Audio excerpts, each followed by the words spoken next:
ازيكم عاملين ايه؟ يا رب تكونوا بخير. هعمل معاكم النهارده تخزين الطماطم بطريقه سهله وبسيطه.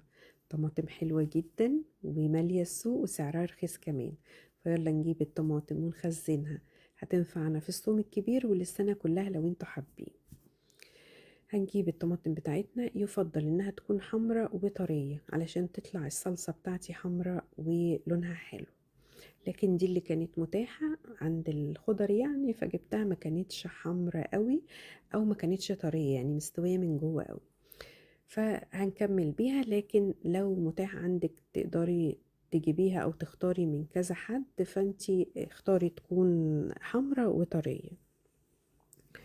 جبت الطماطم بتاعتي وغسلتها كويس جدا جدا، وبعد كده هبتدي اجيبها واشيل الجزء اللي في النص وهقطعها 4 تربع واحطها في الحل.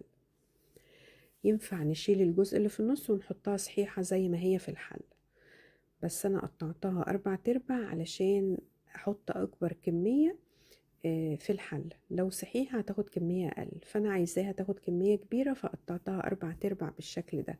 وينفع كمان نقطعها نصين بس. هعمل كل الكمية بتاعتي كلها بنفس الطريقة، وبعد كده هنرجع نشوف هنعمل ايه في الطماطم. انا كنت الاول بخزنها بشكل مختلف. انا كنت بجيب الطماطم وبغسلها كويس، وبعد كده ببتدي اقطعها واضربها في الخلاط واصفيها كويس واحطها في الحلة، وبعد كده ارفعها على النار مع معلقتين او 3 من السكر، واسيبها تتقل شوية، وبعد كده ابتدي اكيسها لما تبرد. لكن الطريقة دي قالت لي عليها سلفتي، فعملت 2 كيلو، عجبتني جدا، فقلت خلاص انا هخزن بيها الطماطم السنة دي بإذن ربنا. كده خلاص انا جهزت الطماطم بتاعتي وجبت حلتين كبار وحطيت فيهم الطماطم وهرفعهم على النار، بس مش دي كل الكمية، لسه في تاني، فلما تفضى حلة هكمل باقي التسوية. رفعت الطماطم على النار، هسيبها حوالي 10 دقايق على نار متوسطة كده، هنبص نلاقيها خرجت المية بتاعتها. احنا ما حطيناش مية ولا حطينا اي اضافة خالص، هي الطماطم بس، وعلى نار متوسطة 10 دقايق، وبعد كده هنرجع نقلبها علشان الطماطم اللي تحت هتكون استوت وخرجت المية بتاعتها بالشكل ده. فكلها تستوي وكلها تخرج المية زي ما احنا شايفين كده. هغطيها وهسيبها، ومن وقت للتاني كده هنقلبها، وهنبص نلاقي الكمية دي قلت والمية غطت الطماطم كلها.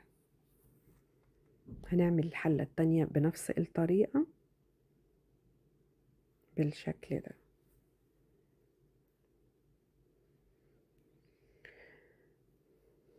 بعد شوية هنبص نلاقي المية غطت الطماطم والطماطم استوت واتهرت تماما زي ما احنا شايفين كده.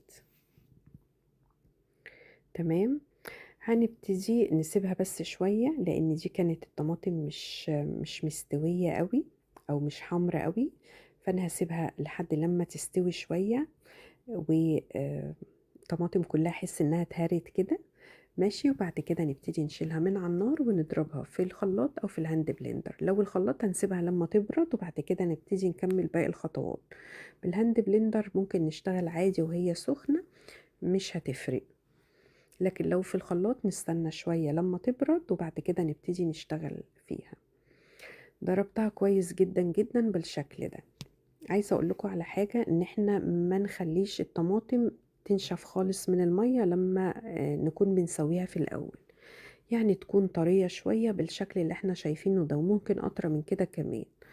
ليه انا بسيبها طرية شوية؟ علشان لما هاجي هعمل محشي او هعمل مكرونة بالصلصة، فاحنا بنقلب البصل لحد لما يستوي، وبعد كده بنبتدي نحط الطماطم. المفروض ان البصل يستوي شوية مع الطماطم علشان التسبيكة تطلع حلوة وطعمها حلو.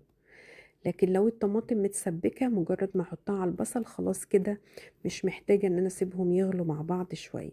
فاحنا نخلي الصلصة بتاعتنا طرية شوية علشان تستوي شوية مع البصل لما نيجي نعمل تقلية للمحشي او للمكرونة او لأي اكل. تمام. بعد ما ضربت الطماطم بتاعتي جبت المصفى وابتديت احط فيها الطماطم واصفيها. بصوا كمية القشر اللي بتخرج قليلة جدا جدا، رغم ان المصفى ضيقة زي ما احنا شايفين. كمية القشر بتخرج قليلة جدا، فدي حاجة حلوة وسريعة كمان. يعني بصوا مجرد ان انا بنزلها من المصفى بالمعلقة، مش محتاجة ان انا اعصر بايديا زي ما كنت بعمل في الاول او طريقتي الاولانية. بعد ما صفيت الطماطم هبتدي احطها في الحلة تاني بالشكل ده. عايزة اقول لكم انها تقلت مني كمان، انا بسيبها اطرى من كده شوية. تمام، لكن عشان الطماطم كانت خضرة فسبتها تستوي شوية على النار. انا هنا صفيت الحلتين، ضربت الحلتين بتوع الطماطم وصفيتهم ورفعتهم في حلة واحدة زي ما احنا شايفين كده. بصوا كده، عايزة اقول لهم انها تقلت كمان مني شوية، فاحنا نسيبها اطرى من كده علشان لما نيجي نحطها على البصل تستوي كده وتسوي البصل وتبقى التسبيكة بتاعتنا طعمها حلو. لو في حاجة ظهرت على الوش او ريم بشيلها بالشكل ده. وبعد كده ببتدي احط السكر. انا مش بحط ملح ولا اي حاجة تاني، تمام، بحط سكر بس، ممكن 3 أو 4 معالق على الحلة. تمام، وبعد كده ببتدي اقلبها واشيلها من على النار. خلاص كده تمام، الصلصة بتاعتي بقت جاهزة. تبرد وابتدي اكيسها، ما كيسهاش وهي سخنة علشان ما تتفاعلش مع الاكياس البلاستيك. استنى لما تبرد وبعد كده ابتدي اكيسها. انا هجهز باقي الكمية بتاعة الطماطم براحتي بعد كده، بس انا وريتكم الخطوات وهبتدي اكيسها معاكم لما تبرد. وكده جهزت الصلصة بتاعتنا. يبقى هي الحاجة المهمة ان احنا ما نسبكش الطماطم قوي علشان لما نيجي نعمل اي تسبيكة تبقى طعمها حلو لما تاخد وتدي كده مع البصل اللي احنا بنشوحه. كده خلاص انا جهزت الكمية اللي انت شايفينها، وكمان يعني الحلة الكبيرة دي خلاص خلصتها من بدري وسبتها تبرد، وكملت باقي الطماطم وصفيتها وعملت فيها باقي الخطوات في الحلة التانية. هكيس معاكم الحلة الكبيرة او اللي خلصتها الاول، والتانية برضو هستنى لما تبرد وبعد كده ابتدي اكيسها.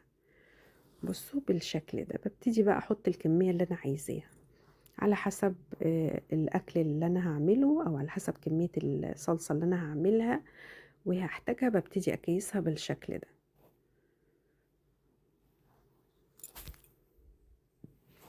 زي ما احنا شايفين كده. هجهز كل الكمية بنفس الطريقة وبعد كده ببتدي احطها في الفريزر واخرج منها وهي متجمدة، احطها على الاكل او اسيبها تفك وبعد كده احطها. مفيش اي مشكلة خالص. ممكن كمان نعمل اكياس كبيرة ونعمل اكياس صغيرة لو احنا عايزين كمية قليلة زي ما انا هعمل كده. انا هعمل اكياس يعني تنفع لأكلة او طبخة، وكمان هعمل اكياس صغيرة لو انا محتاجة لحاجات قليلة.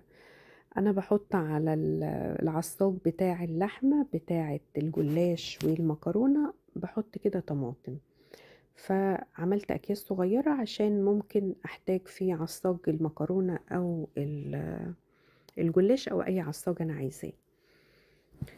كده الاكياس بتاعتي ولسه فيه كمان طماطم بس لسه سخنة، فاستنى لما تبرد وبعد كده ابتدي اكيسها. بصوا دي الاكياس الصغيرة ودي الاكياس الكبيرة. اتمنى الفيديو يكون عجبكم. اذا عجبكم الفيديو ما تنسوش لايك وتعليق حلو من تعليقاتكم، واشوفكم في فيديو جديد يا احلى متابعين. باي باي.